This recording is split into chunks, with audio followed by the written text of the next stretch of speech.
We're working with President Trump's team, actually as we speak, and I hope we can make it a go because we want to free our hostages. We want to get rid of Hamas rule and have them disarmed, Gaza demilitarized, and a new future set up for Gazans and Israelis alike, and for the whole region. I think there are many possibilities for peace, which I'm discussing with President Trump and his team, and we plan to seize them. I think you'll see that not only are the Abraham Accords not endangered, they'll be expanded to other countries. Israeli Prime Minister Benjamin Netanyahu is working with President Trump to end the fighting in Gaza ahead of their meeting tomorrow. This comes after world leaders walked out of Netanyahu's speech at the UN this week, and the far-left media is joining them in disrespecting him. With the UN, dozens of delegates walked out before and during his speech, showing just how much his onslaught in Gaza is leaving Israel and the United States more isolated. This was one of the latest gimmicks that Netanyahu has used this time. He came with props. The maps are something that he has often used in these speeches to the United Nations. Netanyahu defending his country's war against Hamas in Gaza, despite the suffering of some innocent Palestinians. Trump says a peace deal between Israel and Hamas may not be too far away, telling Reuters he hopes to finalize it tomorrow. Netanyahu is reportedly expected to make painful and significant concessions under President Trump's peace plan.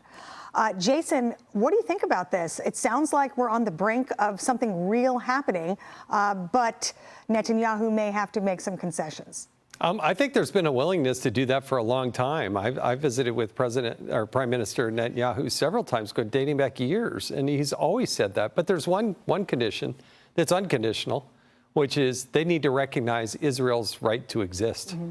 And that seems to be a bridge too far for so many on this radical faction. Recognize Israel's right to exist as a Jewish state, and they can probably figure this out. And I think one of the unnegotiable things, too, is also people have to remember there's a lot of crap out there on social media and TikTok and whatnot. Why are they still holding hostages? Yeah. Give us back the hostages. Get rid of the hostages. Show us that you're actually wanting peace.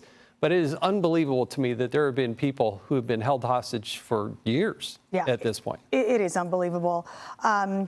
Just earlier this week, our Martha MacCallum had a chance to sit down with the Iranian president. Let's take a listen to some of that interview.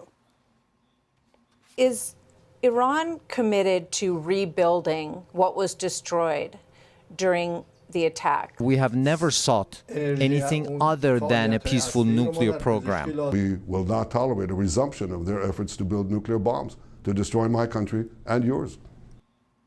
Yeah, so we all know Iran backs Hamas, and this is a real sticking point there. Joey, what's your take on that?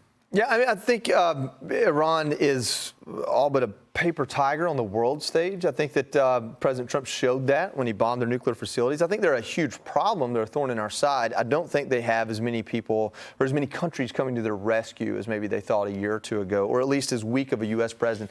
Back to the Israel side of it, I'll just tell you, if you haven't condemned Hamas in the strongest of terms, I don't care what you have to say about Israel. This idea that Israel is somehow the bad guy because they are the country that believes in things like doing the right thing, while Hamas apparently is the victim because we just expect them to be evil, that carries no water with me. And for all the countries that walked out on Benjamin Netanyahu and listened to an actual ISIS terrorist speak, I don't have good words for him. Tommy, 30 seconds. You heard the way that the media characterized the walkout.